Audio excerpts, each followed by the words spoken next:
Hey everybody, it's the Speed Freak, and the theme of today is the Speed Freak is responding to viewer feedback. So a lot of you guys have asked me, how come you don't put more effort into your videos? Like, why don't you edit and stuff? And the answer is, I am computer retarded. All I know how to do is talk to the webcam, but I'm going to give it a try. Enough people have asked me, so here it is, you guys. You asked for it. Careful what you wish for. This is the Speed Freak's attempt at editing. So the other thing I got a lot of feedback was my betting with the Speed Freak vid. Some people liked it, but a lot of people, and this was by far the majority, have told me, Speed Freak, we don't care about your gambling, like, don't waste our time with that. We're here to rep our teams as fans, and we're not into sports betting, da da da da da. That's fine, you guys. But just remember, the video was called Betting with the Speed Freak. Okay, so this is what I'm going to do, you guys. I like sports betting. I've been profitable the last couple of years. I'm certainly not making a living on it. I'm not a pro or anything like that. But it's something I like to do. It makes football season more fun for me. So I'm going to continue to make some vids about sports betting, but it will be apparent in the title. So if you don't want to watch my sports betting vids, just don't watch them. Because like I said, I'm going to put it in the title. It will say what it is. And if anybody unsubs me, I'm sorry, I'm not going to create a different channel. I'm just going to use this channel for all my football vids, and some of them will be on betting.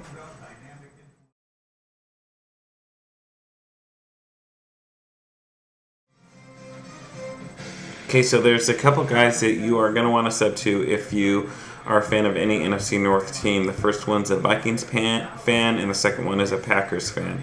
So first we have Cope0016. He doesn't do your typical and trash talking vids. He's not a member of the TTC, but he does a segment called the Chili Report. It's awesome. It just basically talks about, he breaks down the Vikings games, and he does it really well. He knows what he's talking about, and he pretty much chronicles the various failings of Brad Childress. So check him out. And the next one is a Packers fan, and you may remember him if you've been doing this for a couple of years. He used to go by KM Warrior 33, but his account got suspended over some kind of YouTube nonsense. So anyhow, his new username is This One Kyle, and yeah, check him out. He's a really good Packer fan, and he's knowledgeable, and he'll be good to trash talk with if you're a fan of the Vikings or the Lions or the Bears.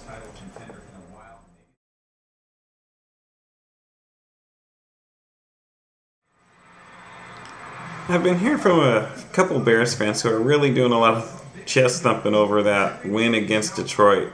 Hey you guys, congrats on stopping Detroit from winning their first road game in 3 years. Really? Well, you guys are gonna brag about that game? Alright, I mean, hey, congrats on the win. But didn't you have 4th and goal on the 1-yard line and not get a touchdown in that game? I remember another game where that happened. Let's see.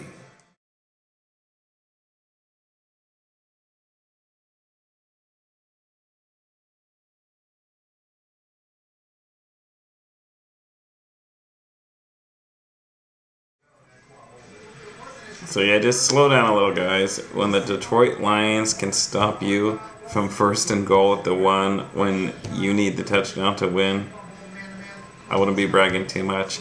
And when your defense does nothing to stop Detroit from scoring the go-ahead touchdown, yeah, I wouldn't brag about that either. Because say what you want about that ruling. Even if everybody agrees that that was the absolute right ruling, that Calvin Johnson didn't score a touchdown, just face this fact: your defense did nothing to stop it. So therefore, the Bears don't deserve to win that game. Maybe you can say the Lions deserve to lose, but the Bears do not deserve to win when they let the Detroit Lions score the go-ahead touchdown at the end of the game. And whether or not you think that touchdown should have counted or not, you guys let them have it. And it's only because Calvin Johnson screwed up that they didn't get it. Sad.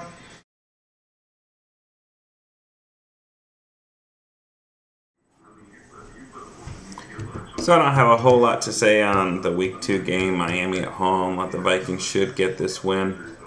I've only seen one Dolphins fan on here. I think his name is Finn's Canes Marlins. And so maybe depending on what he does, the Speed Freak might have to respond. But as of right now, here are my thoughts on the game. I think all that Wildcat stuff and, things they like to do with Ronnie Brown, I don't see that working against the Vikings defense. They're going to need Chad Henne to stand in there in the pocket and move their offense, and I don't think he's going to be able to do that in that loud Metrodome with Jared Allen coming after him. I see the Vikings shutting down the Miami defense, or the Miami offense, and probably getting some turnovers. However, they do have Brandon Marshall now, and he's a great receiver. Chad Henne's a good quarterback, but he's young, so we'll see. I don't see the Dolphins scoring much, but I could be wrong. And then again, they might not have to score that much because the Vikings offense looks like dog crap at Week 1. So hopefully Favre has gotten in sync with his receivers. Adrian Peterson did look pretty good, so maybe they just need to go to him more. Hopefully Toby Gerhart will be back. He's our rookie third down back, but we don't have Chester Taylor anymore, and that really hurts our offense. It was very apparent on third down last week. We had Albert Young in there, and that was not cutting it. So I hope Gerhart's back, and he's a rookie. He's untested. I hope he can step in and fill that role of our third down back. We need a good pass blocker and pass catcher, somebody who can pick up blitzes and pass protect and all that stuff. I guess the other kind of interesting wrinkle to this game is the recent trade where the Vikings acquired Greg Camarillo, who notably helped the Dolphins avoid an 0-16 season when he literally caught a pass with his ass. You can Google it. He caught it with his butt, and to help the Dolphins beat Baltimore and avoid the 0-16 season. I was so disappointed when they didn't get it. I really wanted them to get that 0-16. And in return, they got Benny Sapp, who was a nickel corner for the Vikings. It was kind of unfortunate on our part. As soon as the trade went down, that's when Chris Cook was injured. So left us pretty thin in the secondary. And hopefully Chris Cook, I have not even checked or heard yet if Chris Cook or Cedric Griffin are going to be back. Hopefully they will for the Vikings.